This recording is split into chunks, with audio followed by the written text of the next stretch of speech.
आज के इस वीडियो के अंतर्गत अपन कक्षा 12 का भूगोल का जो आज आपका पेपर होने वाला है उसके लिए एक क्वेश्चन पेपर देखेंगे।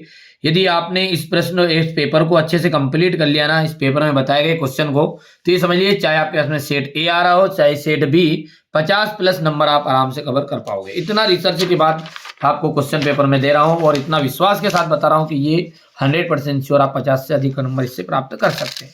चलिए तो पहला प्रश्न पढ़ते हैं। निम्न में से विकसित अर्थव्यवस्था का परिमाण नहीं है। मैदानों का निर्माण, ठीक है, किस देश ने सकल राष्ट्रीय प्रसन्नता को देश की प्रगति का आधिकारिक माप घोषित किया है?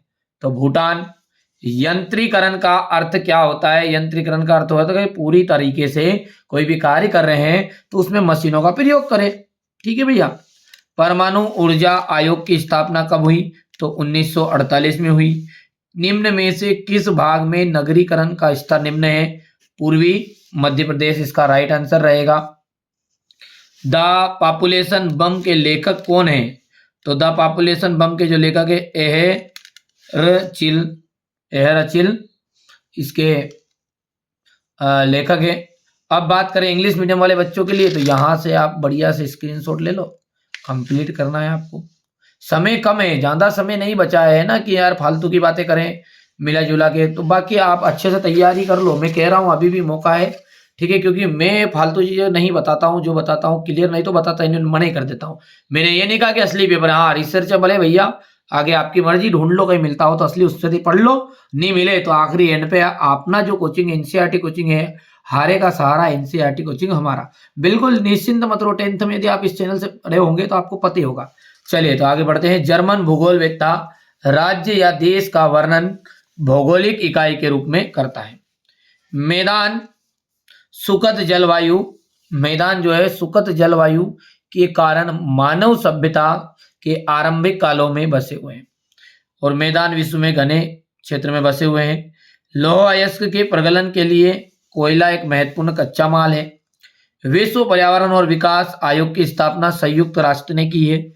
पवन की गति और ऊर्जा टरबाइन के माध्यमों से होती है। अब बात करें आपके रिक्त स्थानों की, तो यहां से आप रिक्त स्थानों को कंप्लीट कर सकते हैं पूरे को। ठीक है, इतनी चीजें क्लियर कर लिया आपने। अब चलिए आगे बढ़ते हैं और अब देखते हैं सत्य असत्य। ठीक है भैया, अगला है हमारा, यहां पर है सत्य और असत्य। प्रश्न 3 में क्या दिया गया है? सत्य असत्य लिखिए। तो मुख्य रूप से मुख्य श्रमिक वह व्यक्ति है जो एक वर्ष में 183 दिनों से कम दिन तक काम करता है, असत्य है। दूसरा आपका सत्य है, तीसरा सत्य रहेगा, 4th नंबर का आपका सत्य है, 5th और 6th आपका सत्य रहने वाला है। सेम इसी तरीके से हमारे इंग्लिश मीडियम वाले बच्चों के लिए मैंने भर दिया पहले से ये।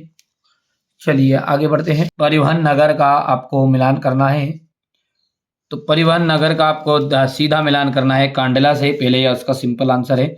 विश्राम पतन का आपका सिंगापुर, फ्लोराइड का संकेंद्रन का आपको राजस्थान से मिलान करना है। प्रौद्योगिकी ध्रुव, तो ये 4th नंबर का जो है इसका आपका सिलिकन घाटिया जाएगा। 5th है विश्व व्यापार संगठन, तो इसका जाएगा जिनेवा। हो गया।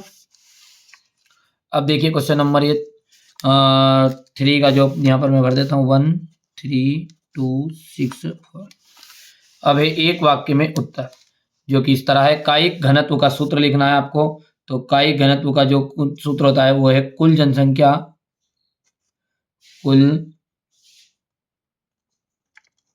जनसंख्या बटा कुल कृषि योग्य भूमि, कुल कृषि योग्य भूमि। ठीक है। जनसंख्या वृद्धि को किस रूप में अभिव्यक्त किया जा सकता है? तो प्रतिशत में। तीसरा है आपका यहाँ पर नाभिकीय ऊर्जा के उत्पादन को में किन खनिजों का उपयोग किया जाता है? तो तीसरा मैं बता देता हूं आपको कि यूरेनियम और थोरियम।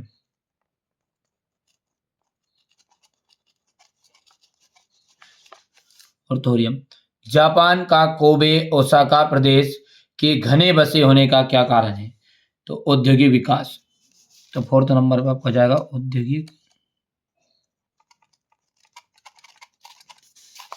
औद्योगिक विकास। ठीक है। 5th है आपका उड़ीसा की प्रमुख नदी घाटी परियोजना का नाम बताइए, तो हीराकुंड परियोजना।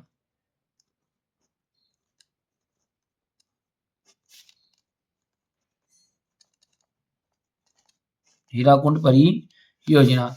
अब बात करते हैं आगे की, तो ये है आपका अगला क्वेश्चन ये। ठीक है, तो इंग्लिश मीडियम का भर लेंगे आप आराम से। क्वेश्चन नंबर 6 से आप देख सकते हैं, इनको आप एक बार प्रैक्टिस करके जरूर जाइएगा, इनमें से मिलान कर लेना है आपको कि कौन कौन से क्वेश्चन 100% आ रहे हैं। ये ऐसे क्वेश्चन है कि जो आपको एनुअल एग्जाम में भी काफी मददगार साबित हो सकते हैं। क्वेश्चन नंबर 11 हो गया है, हो गया। तो वार्षिक परीक्षा की आप अच्छे से तैयारी करिएगा, कोई इसका शॉर्टकट नहीं है। क्वेश्चन नंबर 12 ये रहा आपका। क्वेश्चन नंबर 13, 14, 15, क्वेश्चन नंबर 16 हो गया। क्वेश्चन नंबर 16 के बाद में ये रहा आपका क्वेश्चन नंबर 17, क्वेश्चन नंबर 18, 19,